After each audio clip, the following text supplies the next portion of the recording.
This is the Lone Crater YouTube. We hope this video helps. You start by opening the file and making a quick backup so you can undo changes. Once open, go straight to the View or Display menu to change how pages appear. Select the document type, Word or PDF. This matters because controls differ. Make sure you know which two pages you want side by side. Note their numbers. These initial steps prepare the app so the next actions apply to the right content and avoid accidental edits. Once done, switch your app to a two-page or facing view option. In Word, use View Print Layout, then view multiple pages. In Acrobat, use View Page, display two-page view. Make sure to adjust zoom so text remains readable. Use Fit Width or a manual zoom level. If printing, select Print Page Sizing and Handling Multiple and pick 2 pages per sheet.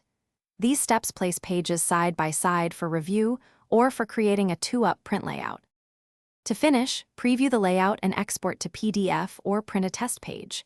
If pages appear out of order or one is blank, use the document's page navigation or a thumbnail panel to reorder or extract pages. In Word, drag thumbnails. In Acrobat, use Organize Pages.